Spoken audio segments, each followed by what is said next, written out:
हमारे चैनल पे ये एक नई सीरीज़ या एक नई प्लेलिस्ट शुरू होने जा रही है। इसमें हम अपनी डेली लाइफ में जो भी हमारे साथ कोई वाक़या पेश आता है छोटा मोटा, उसको हम देखेंगे कि उससे हम क्या सबक सीख सकते हैं और कैसे सीख सकते हैं और उसको अपनी ज़िंदगी में अप्लाई कैसे कर सकते हैं। अस्सलाम वालेकुम, मेरा नाम मोहम्मद बिन सईद है और ये हमारी कहानियों से कैसे सीखें इस सीरीज़ की पहली एपिसोड है। इस एपिसोड में मैं आपसे एक कहानी शेयर करूंगा जो पिछले दिनों मेरे साथ एक वाक़या पेश आया और उससे मैंने क्या सीखा, कैसे सीखा, ये सब कुछ मैं आपके साथ शेयर करूंगा, अपना थॉट प्रोसेस। और इससे आप भी लर्न कर सकते हैं, आप देख सकते हैं कि आप अपनी ज़िंदगी से जो आपकी ज़िंदगी में रोज़मर्रा वाक़यात पेश आ रहे हैं उनसे कैसे सीखें और अपनी ज़िंदगी में उसको कैसे अप्लाई करें। वो कुछ यूँ कि मुझे एक जगह पे जाना था। मैं घर से निकला और रास्ते में एक इशारा जैसे ही मैंने क्रॉस किया तो कुछ लोग वन वे आ रहे थे। उसमें कुछ चिंची रिक्शे थे और एक दो मोटरसाइकिलें थी। एक अंकल पास से गुजरे थे तो मुझे लगा कि उन्होंने मुझे कहा कि वो देखो बेटा कैसे वन वे आ रहे हैं जिसकी वजह से ट्रैफिक ब्लॉक हो रहा है। मुझे ऐसा लगा और मैंने कहा बिल्कुल आप सही कह रहे हैं, इनको ऐसा नहीं करना चाहिए, गलत है और इनकी वजह से सारे लोग परेशान हो रहे हैं। इसी असना में मुझे ऐसा फील हुआ क्योंकि मुझे डाउट था कि उन्होंने पता नहीं ये कहा है या नहीं कहा। मैंने उनसे पूछा थोड़ा सा आगे जाके कि आप आगे जा रहे हैं तो मैं आपको ड्रॉप कर दूं, क्योंकि मैं बाइक पे था, वो पैदल थे। तो उन्होंने कहा जी बेटा मैं आपसे यही कह रहा था। मैंने उनसे माजरत की कि मुझे समझ नहीं आई और जो आप कहना चाह रहे थे। बाद में मुझे थोड़ा डाउट सा फील हुआ तो मैंने सोचा मैं आपसे पूछ लेता हूँ। खैर उनको मैंने बिठाया। तो ये पहला सबक यहाँ से हम ये सीख सकते हैं कि ज़िंदगी में हमें जहाँ कहीं भी डाउट हो हमें वहीं पे उसको क्लियर कर लेना चाहिए, बजाय इसके कि बाद में कोई रिग्रेट रह जाए। खैर ये ज़िंदगी का पहला सबक हो गया। इसके बाद हम थोड़ा सा आगे गए तो वो मुझे बताने लगे कि वो एक एक्साइज के दफ्तर में जॉब करते थे और उनकी बड़ी अच्छी सैलरी थी, ख़ानदान वालों के साथ बड़े अच्छे ताल्लुकात थे और तकरीबन 1 साल हुआ है उनकी बीवी भी फोत हो चुकी हैं और उनके 2 बच्चे हैं, एक बेटा है 15 साल का और एक बेटी है 13 साल की। अब उनकी एक्साइज के दफ्तर की जो जॉब थी वो भी जा चुकी है। अब उनका रहना सहना भी बहुत सिंपल हो चुका है।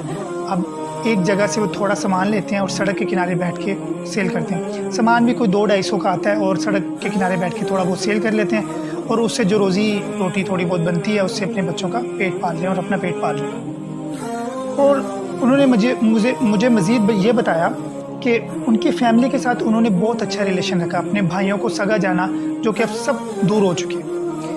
तो उनकी बातों से मुझे फ़ील हुआ कि अब वो डेली बेसिस पे ऐसा सोचते हैं। उनको ये रिग्रेट फील होता है कि उन्होंने अपने भाइयों की मदद क्यों की, कि आज कोई मुड़ के भी नहीं देख रहा जब वो ज़रूरत के उस मुकाम पे हैं या उनको इतनी ज़रूरत है चीज़ों की और अब कोई उनकी तरफ देख नहीं रहा, कोई उनका पुरसाने हाल नहीं।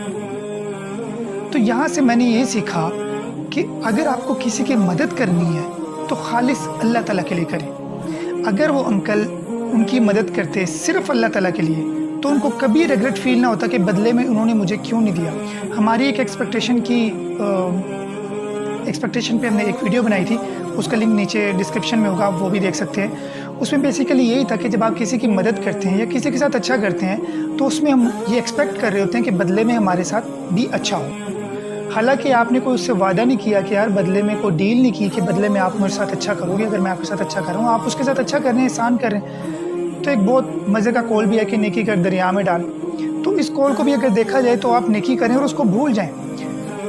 इस बात से मैंने देखा कि अब अंकल को डेली बेसिस पे फील होता था कि उन्होंने जो अपने भाइयों के साथ अच्छा किया और अब बदले में वो अच्छा नहीं कर रहे, तो उनको डेली बेसिस पे रिग्रेट फील हो रहा है, उनका दिल टूट रहा है। तो अगर वो ये मदद सिर्फ अल्लाह ताला की ज़ात के लिए करते, चाहे वो फिर भाई थे चाहे कोई भी रिश्तेदार है, तो उनको रिग्रेट फील ना होता, क्योंकि उसका अजर उनको अल्लाह ताला से चाहिए था, उस पर्टिकुलर बंदे से नहीं चाहिए था।